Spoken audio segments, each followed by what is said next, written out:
assume, tá?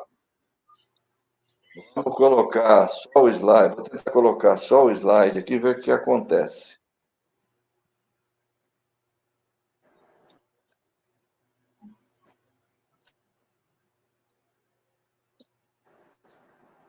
Vocês estão vendo aí, então, agora, o Evangelho segundo o Espiritismo, capítulo 28, Coletânea de Preces Espíritas, aula 55. Aí nós vamos, então, passar a ler Nós vamos passar a ler o texto.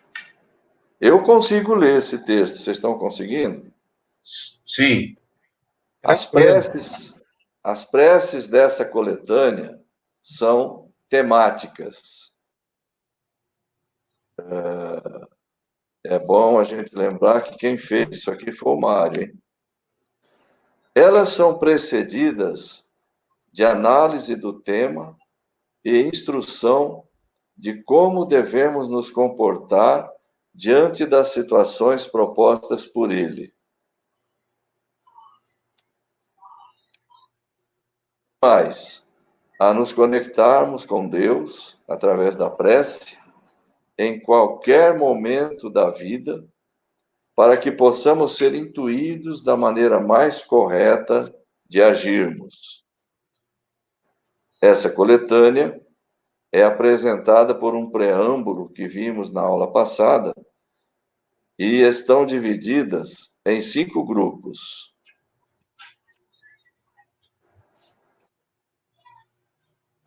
Primeiro, preces gerais.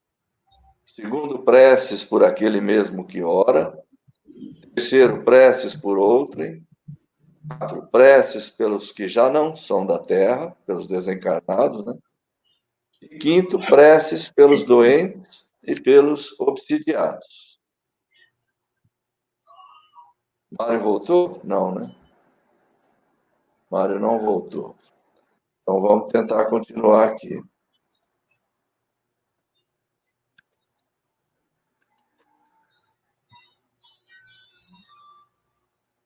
Primeiro, preces gerais, que nós já vimos semana passada, oração dominical. Depois, reuniões espíritas e para os médiuns. Isso está no item 1.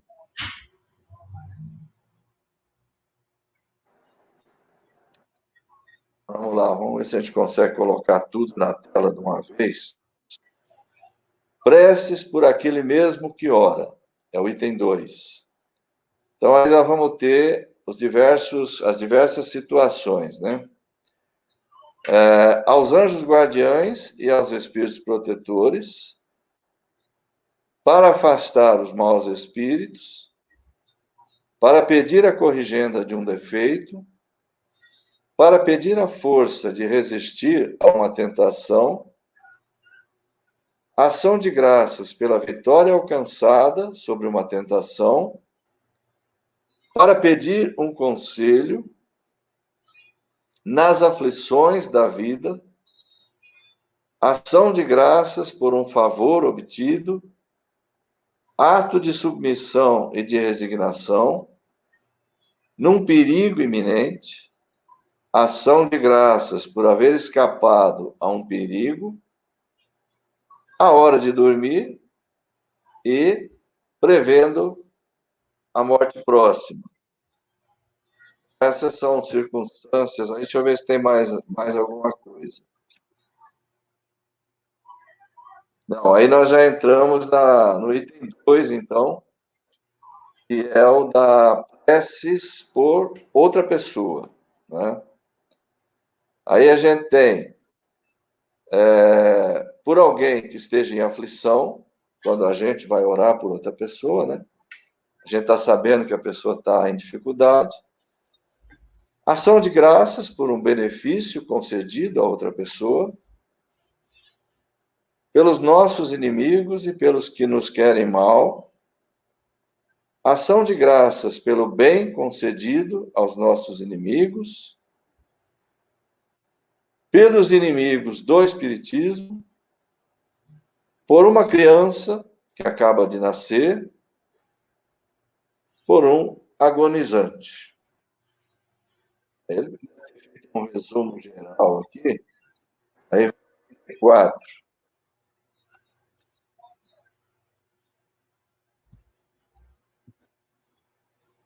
Tem 4, então. Preces pelos que já não são da Terra. Aí é a gente orando pelos desencarnados, né? Tá? Boa noite ao pessoal que está se reunindo conosco aí através do chat.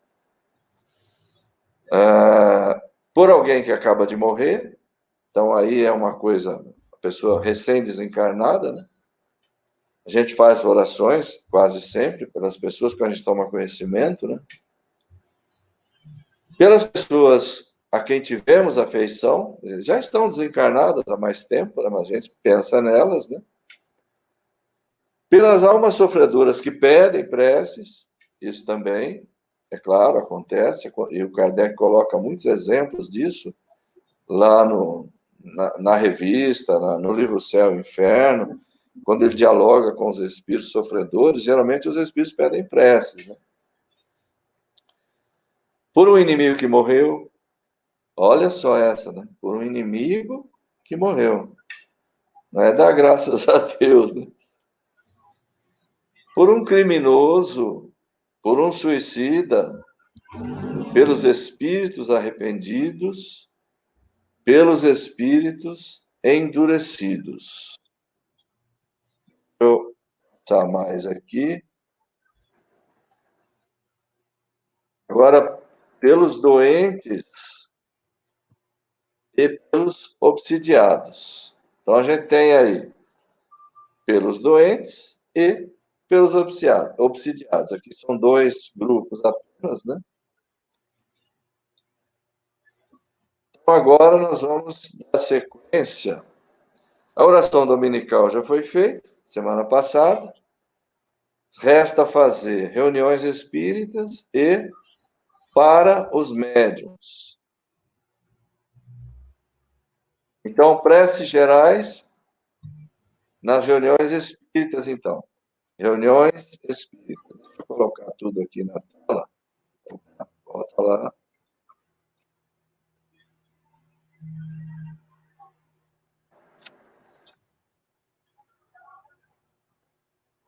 Aí.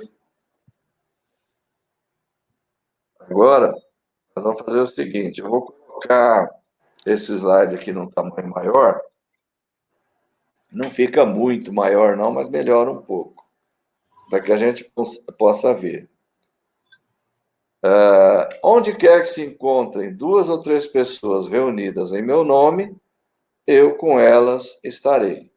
É uma referência a uma fala de Jesus, que está lá em Mateus 18, 20. Esse texto que vem em seguida aí vai acontecer sempre, em cada início de reflexão que o Kardec faz. Esse texto é dele. Esse texto é muito importante dentro desse estudo. É esse prefácio. Então, ele sempre vai fazer considerações que são importantíssimas para essas reflexões. Veja só.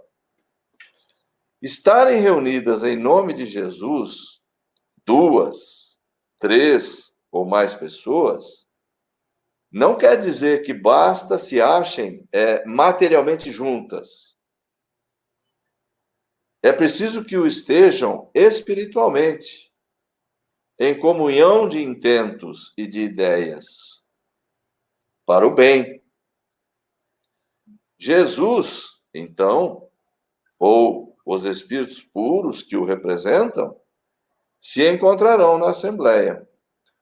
O Espiritismo nos faz compreender como podem os espíritos achar-se entre nós. Uma ou outra acaba ficando mais embaixo, e a gente tem que subir a tela para poder ver.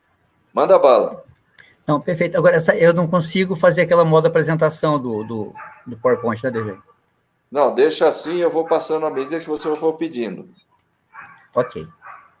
Então, ele está explicando aqui como os espíritos comparecem nas preces. Isso acontece também muito em salas mediúnicas. E, só tomando parabéns desde até onde você foi, Tá melhor que eu, acho que vale até a pena você continuar aí, né? Não, Mas missão é missão. Missão é missão é missão. missão. Beleza. Então, esses espíritos comparecem a essa reunião espírita, quer seja ela para uma palestra, quer seja, às vezes, para uma sessão mediúnica, que vai tratar daqui a pouquinho em seguida, para quem pode vê-los, para quem tem essa capacidade da videoclarividência. Então, eles comparecem com o seu corpo fluídico ou espiritual e sob... Opa, agora sumiu minha tela, deixa. Não, peraí, fui eu que fiz. Calma. Estou lá. Ok? Ok. Então, eles comparecem com o seu corpo fluídico ou espiritual e sob a aparência que nos levaria a reconhecê-los se tornassem visíveis. E, na verdade, se tornam, só que a quem pode vê-los, né? Quanto mais elevados são na hierarquia espiritual, tanto maior é neles o poder de irradiação. É assim que possuem o dom da ambiguidade e que podem estar simultaneamente em muitos lugares, bastando para isso que enviem a cada um desses lugares um raio de suas mentes. Onde minha mente estiver, lá estarei eu. Eles têm essa possibilidade, esses espíritos evoluídos, de direcionarem somente para vários lugares ao mesmo tempo, né?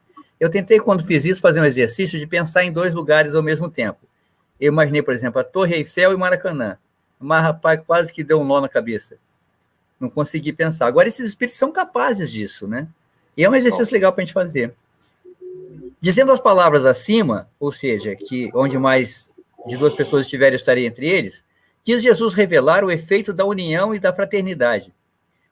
O que atrai não é o maior ou menor número de pessoas que se reúnam, pois em vez de 2 ou 3, houvera ele podido dizer 10 ou 20, mas o sentimento de caridade que reciprocamente os anime, que tanto faz o número de pessoas, né?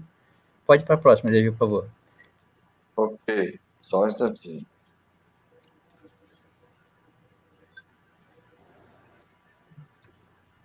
Dá bala. Ora, para isso basta que elas sejam 2. Contudo, se essas 2 pessoas oram cada uma por seu lado, embora dirigindo-se ambas a Jesus, não há entre elas comunhão de pensamento, sobretudo se ali não estão sob o influxo de um sentimento de muita benevolência. Mútua. Mútua, de mútua benevolência, claro. Tem que estar em comunhão. Não adianta estar as 2 ali se não estiverem juntas, né? Ocupar o mesmo espaço não quer dizer estar junto, né? Se olham com prevenção, com ódio, inveja ou ciúme, as correntes fluídicas dos seus pensamentos, longe de se conjugarem por um comum impulso de simpatia, repelem-se. Nesse caso, não estarão reunidas em nome de Jesus, que então não passa de pretexto para a reunião. Não o tendo, está por verdadeiro motivo. Não tendo ele como verdadeiro motivo da reunião. Então, não adianta nada. Se você não tiver com chamado... Isso acontece muito comumente nas nossas... Isso eu tenho que fazer essa queixa aqui, nas nossas reuniões na Casa Espírita. Quando o apresentador vai lá e faz a oração, via de regra, tem gente levantando, via de regra que a gente ainda está conversando lá atrás, né? Não há comunhão no sentido de formar uma egrégora que realmente leve a entender a oração em conjunto, né? Porque se não for pelo poder do pensamento, não vai adiantar nada, nós vimos isso no capítulo 27. Possamos passar para a próxima, por favor. Bom, aí faltou essa observação final aí, né? Capítulo 27, número 9, a transmissão do pensamento. Exatamente, é disso que ele está falando. É pela transmissão do pensamento que se dá a prece. Isso não significa que Jesus não se mostre surdo ao que lhe diga uma única pessoa. Se fosse uma pessoa, ele não vai ouvir, então? Tem que ser mais de uma reunida? Não. E se ele não disse, atenderei a todos aquele que me chamar, é que, antes de tudo, exige o amor do próximo, e desse amor mais provas podem dar-se quanto são muitos os que exoram. Exorar significa, eu coloquei ali embaixo, suplicar, exigir, né? Mais que com a exclusão de todos o sentimento pessoal e não de um apenas. Porque ele poderia ter dito isso, né? Porque atenderei a todos aquele que me chamar. Não, mas ele disse, quando um ou mais estiverem reunidos em meu nome, estarei entre eles. Podia ter dito isso, basta um, mas não. Ele quis deixar bem claro que é preciso que nós tenhamos comunhão nas súplicas, comunhão nas nossas preces. Quanto mais unidos estivermos, mais demonstração estaremos dando de que somos irmãos. Isso agrada muito mais a Deus do que uma prece simplesmente pessoal. Segue-se que... Mário, Não, querido. Mário, posso fazer uma pequena consideração? À vontade. Isso quer dizer, então, por exemplo, se você se reunir, quando você se reúne com pessoas, naturalmente é uma reunião que você, com as preces, com essas intenções que mostrou para nós outros aí, é natural que essas preces vai chamar a presença de Jesus a sua vida. Mas a gente tem que considerar também que quando nós fazemos a prece individualmente, né, você não reúne com pessoa, talvez essa prece pudesse ser mais fervorosa, né, e buscar atender aquilo que você quer na oração, não é isso? A intenção e tudo. Eu vejo assim, não sei se claro que sim. E tanto que ele observa isso, né? Ele fala ali, ó, por que Jesus não disse, então, que eu vou atender quem me chamar? É claro que ele vai atender. Agora, ele tá falando aqui exatamente da prece coletiva. É da coisa quando você se reúne para uma oração, quando você se reúne para falar de Deus. Isso não vale só para o momento da prece, não. Vale, por exemplo, para assistir uma palestra, vale, por exemplo, para ler um livro a respeito disso, né? Se você não tiver com sentido voltado diretamente para aquilo, não vai ter sentido. Agora, quando a prece é coletiva, é preciso que sim, que os pensamentos se conjuguem nesse sentido. Eu imagino, senhor Nelson, que não há como fazer uma prece sozinho. A prece, de maneira geral, está pelo menos com você e Deus, então já são duas pessoas. Segue-se, né? Segue-se que, numa assembleia numerosa, somente 2 ou 3 pessoas se unem de coração pelo sentimento de verdadeira caridade, enquanto as outras se isolam e se concentram em pensamentos egoísticos ou mundanos. Ele estará com as primeiras e não com as outras. Claro, ele vai estar em comunhão com quem está fazendo em comunhão com ele. Pode ir à próxima, por favor. Lembrando sempre que quando tem a parte em branco é porque são observações minhas ou coisas que não são diretamente do texto, tá, do Evangelho? Não é, pois, a simultaneidade das palavras, dos cânticos ou dos atos exteriores que constitui a reunião em nome de Jesus, mas a comunhão de pensamentos em concordância com o espírito de caridade que ele personifica. O caráter de que devem revestir-se as reuniões espíritas sérias, aquelas em que sinceramente se deseja o concurso dos bons espíritos. Tem que haver concordância com o espírito de caridade igual de Jesus. Se você não tiver isso, esse caráter vai se perder na reunião. Isso aqui está fazendo uma referência ao capítulo 10, número 7 e 8, né? De reconciliar-se com o inimigo antes da prece, lembra? Se você não for bem de coração, onde ele cita Mateus 5, se não me engano, e também no capítulo 27, quando a gente fala da qualidade da hora da prece, que ela tem que ser concisa, breve, sucinta, e fazer assim, ser entendida, né? É claro que se a gente lê o Pai Nosso, faz todo sentido, você vai fazer uma prece e você tem um problema sério, você acabou de ter uma discussão com alguém ou você não está bem. Aí você fala assim no Pai Nosso, perdoai os meus pecados assim como eu perdoo quem tem ofendido. Ué, se eu não acabei de ter um problema, não estou perdoando, como é que eu vou lá fazer essa prece? Não faz sentido. Eu faço uma proposta para Jesus nesse Pai Nosso, olha, o Senhor perdoa meu pecado assim como eu estou perdoando alguém. Eu acabei de brigar com alguém. Fica estranho, né? Não faz sentido. Então você tem que estar realmente com a alma muito tranquila para fazer uma boa prece. E a tua prece pode ser nesse sentido. Me ajuda a perdoar essa pessoa para que eu possa fazer uma boa prece. Também é uma prece interessante, né? Por favor, deixa.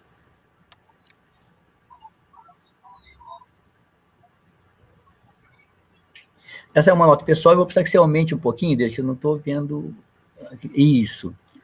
Aí eu fiz uma seguinte pergunta a mim mesmo, e achei que era interessante propor para vocês também. Eu posso fazer a minha prece em pensamento enquanto o orador faz em voz alta? Agora, imagine se pudéssemos ouvir pensamentos como podem os espíritos. Imagina, o orador está lá fazendo a prece, e aí, de repente, cada um está fazendo uma outra prece. Vai ser uma profusão de pensamentos, uma bagunça danada, né? Veja a importância da prece coletiva na unicidade do pensamento. Devo refletir a intenção de quem fala. Se eu estou ouvindo, se tem lá um apresentador que está fazendo uma prece inicial, como o Deja nos fez agora, e antes de cair energia aqui, eu pude ouvir uma boa parte dela, eu vejo que ela, se eu pego essas palavras belíssimas, eu posso intensificá-las, impulsioná-las, ouvindo aquelas palavras com toda a atenção, eu vou ter a capacidade de impulsioná-las de uma maneira que elas fiquem ainda mais brilhantes, não é verdade? Se todos fizerem isso, imagina que bela prece não seria é como um canto coral de uma prece única, com um único ensejo. E aí pode ser lá o que for, né? Ou de purificar o ambiente, de solicitar o concurso dos espíritos elevados de sucesso na reunião, para o auxílio do orador da noite, etc., como a gente sempre faz. Se a gente pegar aquilo e fizer junto, vai ser muito legal, né? Daí a importância também de quem faz a prece, de fazê-la de uma maneira sucinta, clara, e que quem a ouça possa tornar deles a palavra daquela pessoa que faz a prece. Porque, sinceramente, eu já fui em algumas palestras, por exemplo, do Divaldo Franco. Eu cochilei na prece inicial, porque ela era tão imensa, ela é entediante. E, na verdade, não era uma prece, era um conjunto de elogios ao Divaldo, coisa que ele duvido que ele queira, né? Mas, assim, fica uma coisa que não atingia realmente, né? E esse capítulo 27 e 28 vem nos elucidar de maneira muito, muito clara isso.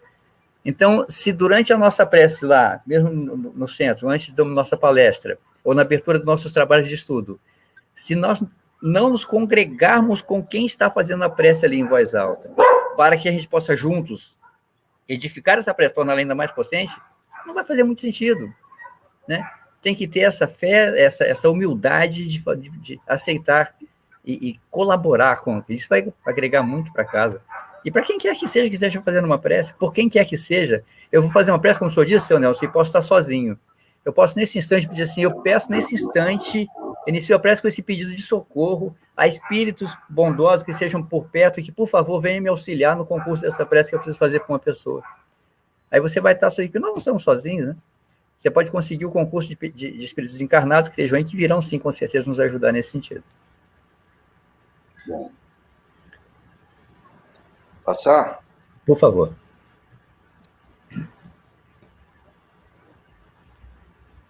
Bom, essa é a prece sugerida, essas preces são sugeridas por espíritos, né? Para o começo da reunião. Ao Senhor Deus Onipotente, suplicamos que envie para nos assistirem espíritos bons, que afaste os que não possam induzir em erros e nos conceda a luz necessária para distinguir... Peraí, só um instantinho, Mário. Que afaste os que nos possam induzir em erro. Né? Suplicamos que envie para nós espíritos bons, afaste os que possam induzir em erro e conceda a luz necessária para distinguirmos da postura a verdade. Isso em sala mediúnica é muito, muito recorrente, né? Afasta igualmente, Senhor, os espíritos malfazejos, encarnados e desencarnados, que tentem lançar entre nós a discórdia e desviar-nos da caridade e do amor ao próximo. Se procurarem alguns deles introduzir-se aqui, faze não acharem acesso ao coração de nenhum de nós, bons espíritos, que vós dignais de vir instruir-nos, tornar-nos dóceis aos vossos conselhos, preservai-nos de toda a ideia do egoísmo, orgulho, inveja e ciúme. A próxima, por favor. Essa agora é uma... Inspira-nos indulgência e benevolência para com os nossos semelhantes presentes e ausentes, amigos ou inimigos. Fazei, em suma, que pelos sentimentos de que nos achemos animados, reconheçamos a vossa influência salutar. Dai aos médiuns que escolherdes para transmissores dos vossos ensinamentos consciência do mandato que lhes é conferido e da gravidade do ato que vão praticar, a fim de que o façam com fervor e o recolhimento precisos. E aqui eu não deixo só como médiuns, né, mas como orador, por exemplo, da noite. Né? Pode ser a próxima, por favor, dele.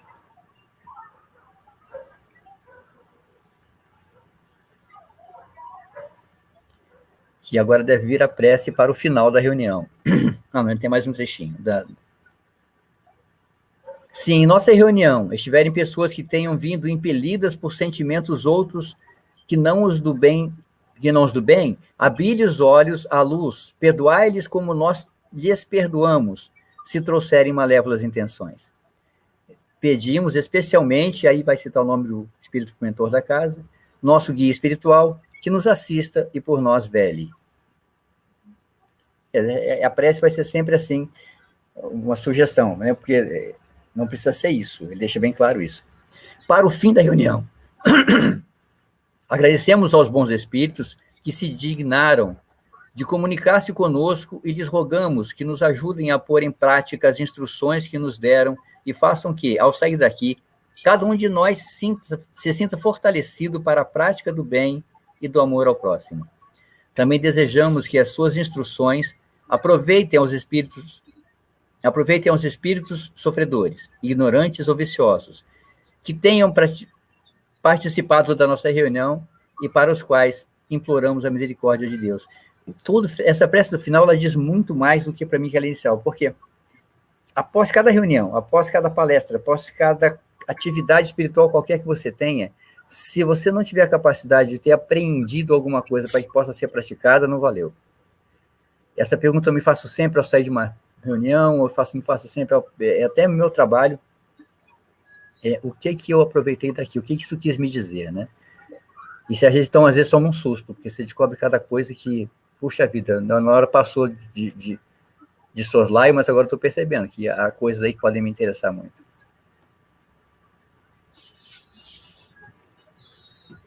Que é a próxima tela. Isso. Preces gerais para os... Agora para os médiuns, né? Nós fizemos para as reuniões gerais. Agora, no item 1 ainda das preces gerais, para os médiuns. Médiuns é uma coisa impressionante, né? Como eles se falam dos médiuns, que importância tem os médiuns, né? Aí ele vai citar uma passagem dos Atos, e aqui ele faz uma observação que eu já conhecia e dei uma melhorada, é absurdo falar, mas uma brilhada, uma lustrada nessa informação que vem a partir daqui, tá? Essa passagem de Atos diz o seguinte: nos últimos tempos, diz o Senhor, difundirei do meu espírito sobre toda a carne, vossos filhos e filhas profetizarão, vossos jovens terão visões e vossos velhos sonhos. Nesses dias, difundirei do meu espírito sobre os meus servidores e servidoras, e eles profetizarão. Ele está dizendo aí que haverá a comunicação, ou seja, não haverá mais distinção da comunicação. Haverá acesso ao mundo espiritual para todos, né? Jovens, velhos, porque era muito blocado, né? Os velhos faziam profecia, os jovens sonhavam. Agora ele já muda, ele fala assim, agora os jovens vão profetizar e os velhos vão sonhar. Quer dizer, é possível que a partir de agora a mediunidade seja uma coisa acessível, não mais só para os sacerdotes, sacerdotisas, como se pressupunha que fosse. Mas aí tem um problema. Essa passagem de Atos é muito clara nisso, que Jesus deixa muito, muito bem estabelecido que, olha, a partir de um certo momento agora, eu estou dizendo que vocês todos terão acesso. Tal. E quando tem uma passagem, uma mudança na transcrição disso, há uma transliteração equivocada, né? E aí, vou passar a página, eu vou lendo, vocês vão ver, porque parece que a gente não sabe aquilo da tradução, né, Dejaí? Nós não sabemos se a tradução foi propositadamente nesse sentido, ou se tinha realmente uma má intenção, né? Ó, em Atos 2, 18, Lucas transcreve uma passagem do Antigo Testamento do profeta Joel. Está em Joel 2, 29. Então, Lucas, acho que até coloquei numa tela à frente, o Lucas, na verdade, ele tinha um livro só. Atos e o Evangelho de Lucas era uma coisa só, depois se separou. Em Atos, o Lucas vai transferir, vai transcrever essa passagem que já tinha sido escrita há muito tempo lá pelo profeta Joel. E ele dá uma nova interpretação. Ou ele é uma das traduções da Septuaginta, do São Jerônimo, que induz a crer que recebiam os espíritos somente os servos de Deus, como eram chamados os sacerdotes e sacerdotisas. Na época, sacerdotes e sacerdotisas eram chamados servos de Deus. Então, essa passagem de Atos dá a entender que somente a esses dois tipos de gente, o sacerdote ou a sacerdotisa, é que teria acesso aos espíritos, né? Vamos ver a diferença nas traduções. Essas são as traduções modernas que o Clóvis Massis cita, né, no Kardecpédia, que é a brasileira e a do Esperanto, que estão de acordo com a tradução inglesa. Em Atos 2,18, e sobre os meus... Isso foi o que escreveu Lucas. E sobre os meus servos e sobre as minhas servas, derramarei o meu espírito naqueles dias de profetização. Então, só sobre essas pessoas, servos e servas, né? E eles profetizarão, eles vão ter acesso à mediunidade. Em Joel não está assim, Joel está assim, ó. Também sobre os servos e sobre as servas, naqueles dias derramarei meu espírito. Quer dizer, além de todos vocês, até os escravos, até todo mundo, né? O que ele quis dizer foi isso. Passa para a página seguinte, vamos dar uma esclarecida maior. Então, deu para perceber a diferença, que como era em Joel e como passou a ser em Atos, né? Agora vamos ver como é que fica em Esperanto. Olha como a tradução fica muito mais clara. Na tradução em Esperanto, está mais claro que se trata até dos escravos e escravas dos homens, e não somente dos servos de Deus. Na tradução em Esperanto fica assim, ó, até os escravos e escravas, dos homens, claro, receberão o Espírito, não somente os servos e servas de Deus. Essa é a tradução mais correta para essa passagem de Joel. Mas que na tradução, né, fica assim, fica uma coisa, não é todo mundo não, é só mesmo o pessoal da igreja aqui que vai poder fazer isso, né? Era tendencioso demais. Eu acho que nem foi Lucas, acho que foi nas traduções mesmo. Porque Lucas reputa uma pessoa muito, muito, muito correta. E aí nós vamos ver agora em seguida, pode botar a tela, por favor, deixa. Em 47, a FEB, quando falou sobre isso, colocou mais de 70 anos atrás, fez a seguinte notinha no rodapé da página dessa tradução. A profecia, no caso do profeta Joel, em sua forma original, está se cumprindo em nossos dias, porque a mediunidade brota em todas as classes, até as pessoas mais humildes e obscuras. E não somente, como faz supor o texto de Atos, entre os sacerdotes, servos de Deus. Claro, isso era observável desde o começo, né? A mediunidade é uma coisa presente da Idade da Caverna. Sempre teve, não foi privilégio de uma pessoa ou de outra, como pressupõe a tradução feita em Atos, né? Que eu insisto, não deve ter sido coisa de Lucas, não. Né? Eu fiz uma outra observação na próxima tela, Deja, sobre essa situação que é interessante, uma curiosidade, até meio que uma fofoca espírita aí. Vou mostrar para você ver que é como houve essa divisão do livro, né? Ó, o 29, o Joel é o 29º livro do Antigo Testamento. Atos é o 5º. Se você pegar os 4 evangelistas, né? Logo em seguida vem Atos, o primeiro livro depois dos 4 que nós conhecemos, né? Vem Atos por quê? Porque, na verdade, Atos pertencia a um único livro que incluía o Evangelho de Lucas. No século II houve a separação, passando uma parte a compor os evangelhos justamente com Marcos e Mateus e João. Porque João, quando escreveu, ficou faltando um, eles não faziam nunca com um número ímpar. Então, eles pegaram o Lucas e falaram, assim, tem uma parte do teu livro que você fala de Jesus, a outra não. Então, você que fala de Jesus vai ser o Evangelho, a outra vamos dar outro título. E demorou até para dar o título. Mas aí resolveram dar o título, porque essa a segunda parte narrava como os apóstolos estavam divulgando o Espírito Santo, né? Divulgando o cristianismo através do Espírito Santo. É até estranho chamar de Atos dos Apóstolos, porque lá só fala de Pedro e de Paulo. Tem mais outros 2 lá que ficam meio coadjuvantes, mas de forma nenhuma são todos os apóstolos, são só eles 2. Então, separaram o livro de Marcos, ó, que isso aqui vai ser os Atos dos Apóstolos, isso aqui vai ser Evangelho. E nessa tradução, eu acredito que sim, que tem essa transcrição que Lucas fez do profeta Joel, foi uma tentativa de dizer que só que o pessoal da igreja que poderia ter acesso à mediunidade, uma grande bobagem, que não há como esconder isso, né? Acontecia todo o tempo, em todo lugar. Vamos à próxima página. Mas acho que você não leu tudo aí, né? Ah, sim. No século II, houve a separação, passando uma parte a compor os evangelhos, juntamente com Marcos e Mateus. Mas aquela parte em branco, como eu disse, são observações minhas, que é só para esclarecer isso. Marcos foi separado dos livros, ficou o Atos dos Apóstolos, e que lá foi feita essa tradução dizendo que a mediunidade é uma coisa exclusiva da igreja. Não, na verdade não, o profeta Joel já falava isso no Antigo Testamento, que Deus deixou claro que ia ser comum a todos a possibilidade de se comunicar com os espíritos. Né? Então vamos voltar às preces gerais para os médiuns. O prefácio. Quis o Senhor que a luz se fizesse para todos os homens, e que em toda a parte penetrasse a voz dos espíritos, a fim de que cada um pudesse obter a prova da imortalidade. Se o objetivo era provar a imortalidade, por que só uma outra pessoa ia poder ter, não é verdade? Com esse objetivo é que os espíritos se manifestam hoje em todos os pontos da Terra, e a mediunidade se revela em pessoas de todas as idades, de todas as condições, nos homens, como nas mulheres, nas crianças, como nos velhos. É claro que aí guardadas as proporções, nem todo mundo é médium, a gente sabe disso. Ter mediunidade é uma coisa, ser médium é uma outra, né? Depende do grau que você tem disso, da capacidade que o espírito tem disso, entendeu? É um dos sinais de que chegaram os tempos preditos para conhecer as coisas do mundo visível e descobrir os segredos da natureza material. Para descobrir as coisas da natureza material, outorgou Deus aos homens a vista corpórea, os sentidos e os instrumentos especiais. Na próxima página.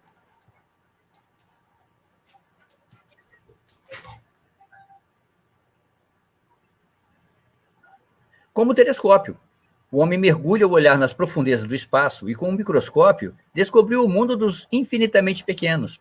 Para peneirar o mundo invisível, deu-lhe a mediunidade. É um instrumento que o homem deve usar. Os médiums são intérpretes incumbidos de transmitir aos homens os ensinos dos espíritos. Ou melhor, são os órgãos materiais de que se servem os espíritos para se expressarem aos homens por maneira inteligível. Santa é a missão que desempenham, visto ter por fim rasgar os horizontes da vida eterna. O médium é uma coisa realmente fantástica, né? A gente comete alguns equívocos na interpretação de certas coisas, né? Então, quando fala assim, ele tem mediunidade, não tem nada, né? Ele não tem o dom é que o tem, o dom é que o serve, o dom é que o anima, o dom é que vai usá-lo, não é ele que usa o dom. Quando ele inverte isso, ele passa a usar o dom para si próprio, vai perder isso, porque é dado a ele, né? É que fala assim, a terra é meu mundo. Não é você que tem a terra é que tem você. O ser humano, a hora que a terra quiser se livrar dele, vai se livrar com uma grandeza, com uma facilidade incrível, né? Não tenho dúvida disso. Pode mudar a página, por favor, deixa.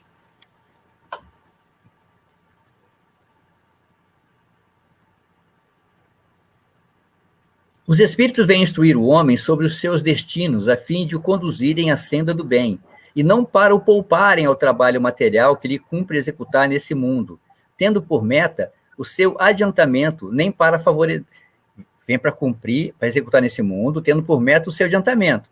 Não vem para favorecer a ambição ou a cupidez de alguém.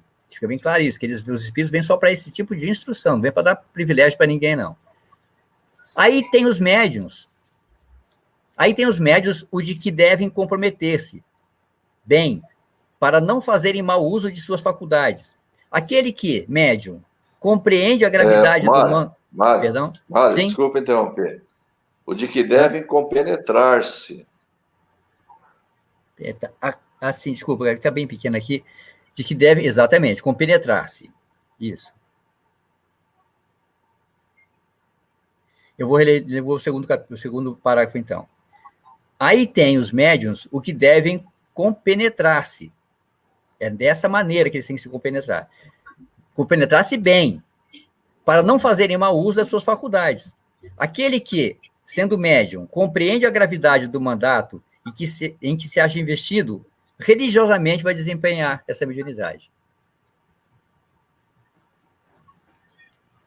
Passa.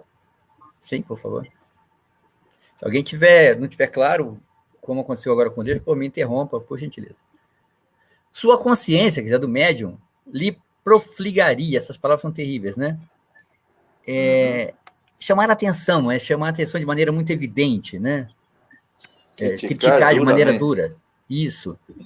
Sua consciência lhe criticaria como ato de sacrilégio, utilizar por divertimento e distração para si ou para os outros faculdades que lhes são concedidas para fins sobremaneira sérios e que o opõem em comunicação com os seres do além-túmulo. Como intérpretes do ensino dos espíritos, têm os médiuns de desempenhar importante papel na transformação moral que se opera. Aí, cara, aquilo que nós falamos na aula anterior, André, por que Moisés, eu acho que foi na sua palestra que eu vi, por que Moisés proibiu a comunicação com os mortos? Você imagina, se hoje já um médium comete essas bagunças todas, imagina naquele tempo, com aquela incapacidade que eles tinham, como é que ia ser se Moisés permitisse essa comunicação o tempo todo. Né? Próximo, por gentileza.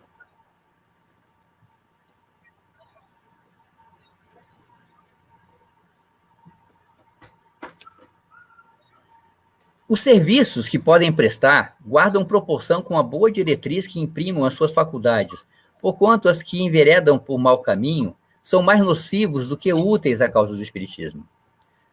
Esse é o caso óbvio do João de Deus, né? Que a gente sabe que o espiritismo sofreu, embora ele não se declarasse espírita, mas sofreu por causa do mau serviço que ele prestou. Pela má impressão que produzem mais de uma conversão, retardam. Pela má impressão que eles produzem, mais de uma conversão eles retardam. Muita gente deixa de crer pela má impressão que tem de um mau médium. Terão, por isso mesmo, de dar conta do uso que haja feito de um dom que lhes foi concedido para o bem de seus semelhantes. O dom foi dado a ele para o bem dos semelhantes e ele acaba afastando essas pessoas de uma conversão. O médium que queria gozar sempre de assistência dos bons espíritos tem de trabalhar por melhorar-se. O que deseja que a sua faculdade se desenvolva e engrandeça tem de se engrandecer moralmente e de se abster de tudo que possa concorrer para desviá-lo do seu fim providencial. Ser médium não é fácil, eu sempre digo isso. A próxima, por favor.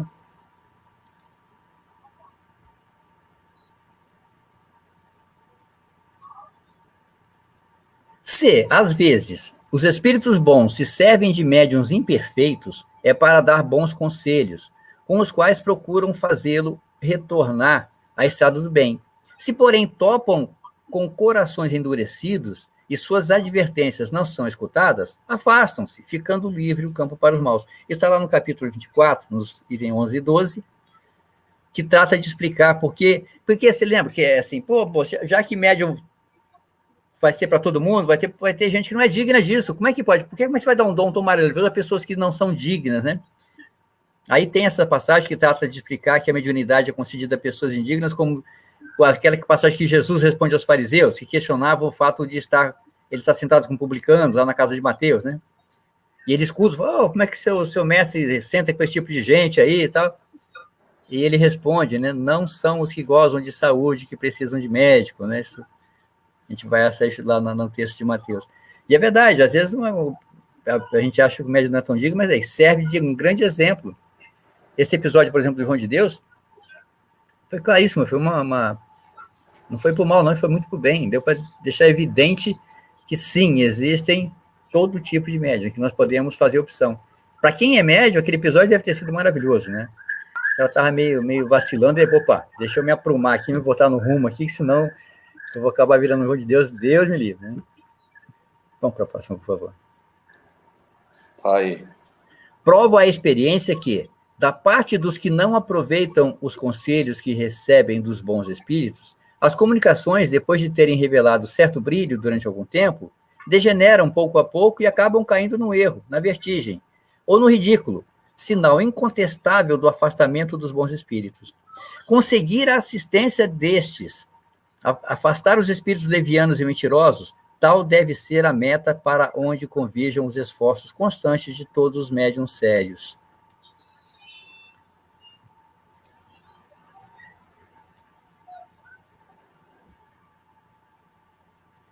Sem isso, sem essa seriedade, sem esse concurso de se preparar, a mediunidade se torna uma faculdade estéril, capaz mesmo de redundar em prejuízo daquele que a possua, pois pode degenerar em perigosa obsessão. Já vimos muitos casos desses. O médium que compreende o seu dever, longe de se orgulhar de uma faculdade que não lhe pertence, visto que lhe pode ser retirada, atribui a Deus as boas coisas que obtém.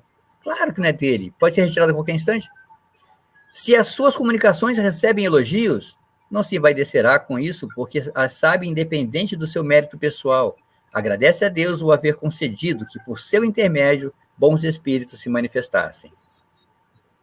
Mário. Sim, senhor. Por isso que a doutrina espírita ela tem um cuidado especial para não conduzir pessoas, às vezes, assim, para esse desenvolvimento da mediunidade, sem que elas se preparem adequadamente para isso, né? Vê que realmente ela dá um exemplo isso para nós, de que a pessoa deve necessariamente passar por um estudo, se adequar, aprender os preceitos morais, para que depois ela seja encaminhada para esse tipo de coisa, né? Porque ali ela pode trazer algumas complicações, porque a gente vê que a mediunidade é mais atuante mesmo na casa espírita, que tem o concurso, que é onde nós podemos realmente agir ali como médiuns, né? Então, se o indivíduo não estiver devidamente preparado, se ele trazer maus exemplos, então o que vai acontecer? Ele não dará credibilidade ao próprio trabalho da própria mediunidade, que é desenvolvida ali, em ajuda aos espíritos e tudo, né? Então, a gente vê dessa forma. Então, a responsabilidade do médium é muito grande quando ele se dedica a um trabalho dessa natureza. E eu acrescento, seu Nelson, essa boa observação sua, que o médium, que às vezes, ele não tem muito esse caminho. Ele percebe isso, ele se sente médium, ele começa a perceber esse dom, as manifestações, e aí não tem muito para onde ir. Então ele procura, às vezes, lugares errados, né? Às vezes vai procurar um outro local que não vai ter o atendimento que teria numa casa espírita preparada para isso. Aí a pergunta que vem também, a casa espírita está preparada para isso? É preciso que dentro da casa espírita tenha pessoas que possam estar preparadas para receber esse médium que está desenvolvendo essa mediunidade e possa orientá-lo de maneira correta, né? Porque muitas vezes se perdem por falta de orientação, né? Mas isso, o professor diz, é muito importante, o médium tem que estar preparado, senão ele vai fazer bobagem com certeza. Se dão lugar à crítica, o médium não se ofende, porque não são obra do seu próprio espírito. Ao contrário, reconhece no seu íntimo que não foi um instrumento bom e que não dispõe de todas as qualidades necessárias a obstar a imiscuência dos espíritos maus. Vejamos lá o que é imiscuência. Quem consegue ler ele para mim? Vou aumentar aqui. É intrometido mesmo, né? É intrometer-se. Ou tomar parte de algo que não diz respeito. É que isso muitas vezes faz. Às vezes, não tem a qualidade e acaba sendo influenciado, tendo essa imiscuência dos espíritos maus, né? É aquilo que o senhor Nelson colocou, o médium tem que estar preparado, tem que buscar a sua preparação. O médium cuida, então, de adquirir essas qualidades e suplica, por meio da prece, as forças que lhe faltam, né? Porque eu conheço muitas pessoas também que querem ser médiums, né? Elas querem, elas falam, e assim, às vezes citam umas coisas tão óbvias, ele fala que foi uma premonição, né? Então tem que ter algum cuidado com esse tipo de gente, a gente dispara muito com isso, e aí esbarra no charlatanismo, né? Então você fala assim, olha, quando você está andando com um sapato num pé e o outro descalço, você manco, não falei? Então, é óbvio que vai mancar, né? Mas a pessoa já se posta de médium por uma bobagem dessa, né? Agora nós vamos fazer a prece, que essa é a última, que é a prece para os médiuns, mas eu queria observar, antes de a gente ler essa prece, como esse capítulo 28 tem esses preâmbulos antes de cada prece. Vocês perceberam que a gente está fazendo meio que uma retomada de cada capítulo? Ele já citou vários capítulos aí do Evangelho, né? E colocando coisas que vão acrescentar, que talvez não tivesse sido lembrado naquele instante daquele capítulo. Então, esse capítulo 28 é de uma precisão muito boa. E eu andei pesquisando, tem pouquíssimos estudos do capítulo 28. Eu acho que essa nossa sequência de aulas desse capítulo vai ficar aí disponível para a gente que ainda não tenha tido a oportunidade de estudar esse capítulo, que realmente essas observações do Kardec, é onde o Kardec escreve bastante, né? Mas tem as considerações dele são muito mais pungentes, assim, bem bacana mesmo, e faz um retorno ao livro, né? Uma retomada do Evangelho todo. Então, retomando, a prece que é feita para os médiuns. Deus onipotente, permite que os bons espíritos me assistam na comunicação que solicito. Preserva-me da presunção de me julgar resguardado dos espíritos maus, do orgulho que me induz em erro sobre o valor do que obtenha, de todo o sentimento oposto à caridade para com os outros médiuns. Se cair em erro, inspira a alguém a ideia de me advertir disso, e a mim a humildade de que me faça aceitar reconhecido a crítica e tornar como endereçados a mim mesmo e não aos outros os conselhos que os bons espíritos me queiram ditar. Isso também nessa prece ele coloca uma precisão absurda, né? Nunca é com a gente. Qualquer posição que alguém nos coloque, nos fale, se não falar diretamente, fala diretamente, a gente se ofende. Se fala indiretamente, não é comigo, não. Eu não sou assim. Falta aí. Se for tentado a cometer abuso, no que quer que seja, ou a me envaidecer da faculdade que te aprove conceder-me, peço que me retires, né, que me a retires. De preferência, a consentires seja ela desviada do seu objetivo providencial, que é o bom senso de todos e o meu próprio avanço moral. E se eu não estiver sendo digno, o bem, né? De todos. Ao bem de todos e o meu avanço moral. Quer dizer, se eu não estiver sendo digno, me tira. Na prece ele deixa bem claro. Tem que ter essa humildade de aceitar isso, né? Nessa condição, Mário, nessa condição a gente vê que quando ele fala para retirar, está falando do dom, né? Do dom mediúnico, é isso? Isso. Eu acho que aí nessa condição, como a mediunidade é uma questão orgânica, né? Uma condição perfeitamente natural, eu acho que não tem como tirar a mediunidade. Então, o que seria necessário que nós entendêssemos, que quando fala retira, é fazer com que os espíritos não se comuniquem mais com ele. Porque se não tem comunicação do espírito, não há mediunidade. Mas claro, mas se uma pessoa chega a essa capacidade de perceber isso, então eu sou um frequentador e eu posso falar isso porque eu não tenho nem caguete de médium, mas tenho uma admiração profunda por todos eles. Porque eu sei que é uma missão das maiores, né? Então, se ele chega a perceber isso, olha, eu não estou tendo essa clareza, não estou tendo essa capacidade, nem concordo muito que ele peça, me retire esse dom, como o senhor disse, que é uma coisa até meio que impossível. Não, ele deve se retirar sim e pedir em prece para que isso se desenvolva de uma maneira mais correta nele, né? Para que ele possa desempenhar esses dons de uma maneira mais correta, porque às vezes eu quero ser clarividente, eu quero ter premonições, né? Não, às vezes você pode ser só para psicografar mesmo, né? Então, entender qual é a sua capacidade mediúnica, de que maneira você pode exercê-la para benefício de todos e de si próprio, né? Se está percebendo que não está no caminho certo, para, silencia, pede auxílio, ora, que você vai conseguir descobrir qual é o sentido da sua mediunidade, que como todos nós temos. De alguma forma, você acaba tendo esse aspecto mediúnico em você. Vê como você pode usar isso, de que maneira ele pode ser melhor para você, né?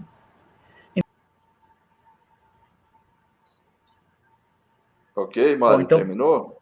Isso, então nós damos encerrado aqui nesse sentido. Só reforçando, eu estou encantado com essa possibilidade agora desse capítulo 28, que as observações que eu confesso que eu já li todas, eu fui até o fim já, não aguentei, fui ler tudo. E, assim, gente, tem observações do Kardec, tem considerações do Kardec nesses prefácios das orações, que são elucidadoras, são brilhantes, a gente não perdemos por esperar.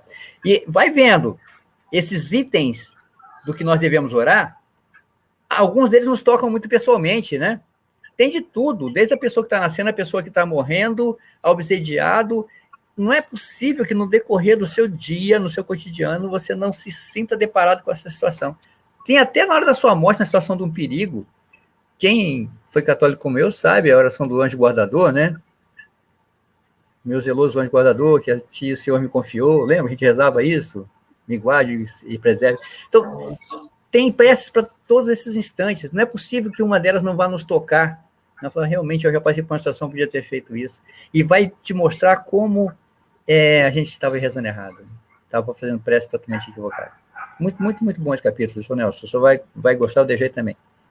Obrigado. Claro que todos, né? Nós estamos preparando, nós temos essa graça de preparar. Mas vocês vão, todos que estiverem assistindo, que estiverem vendo depois aí pelo YouTube, você que está assistindo agora, não perca, você vai estar participando de um estudo realmente muito bacana. Pessoal. Gostei, Dejair. Eu gostei aí. Eu gostei do fundo aí, das imagens aí, ficou muito bom, viu? Muito bom. Fica à vontade aí, ó, que beleza. Isso aí é um recurso que todo mundo pode colocar, o StreamYard permite isso. Chama-se Chroma Key. É o Chroma Key. Me parece Holanda aí. Aí é Bruxelas. Pertinho. Eu quero aproveitar aqui, só um instantinho, para agradecer, então, a participação de duas pessoas que estão conosco aí no chat, que acompanharam pelo YouTube, que é a Budi e a Luciana. Obrigado aí pela presença, pelo prestígio, né? Pessoal, mais alguma coisa aí? Podemos encerrar? Sim, sim. Tudo bem, Laerte, beleza? Tudo bem, dele. Tranquilo? Vamos fazer o seguinte, o senhor Nelson, o senhor faria a prece final para nós? Vamos.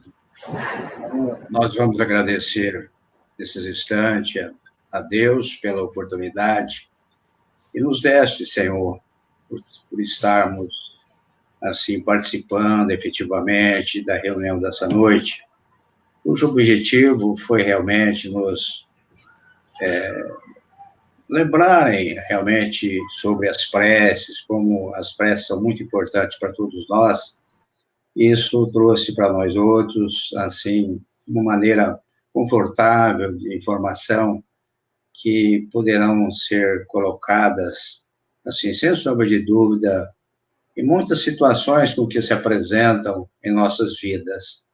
Então, nós agradecemos a todos pela presença, agradecemos aos espíritos amigos que nos acompanharam nesse valioso estudo, ao Mário, que fez o trabalho. A todos nós, muito obrigado, uma boa noite a todos, assim seja.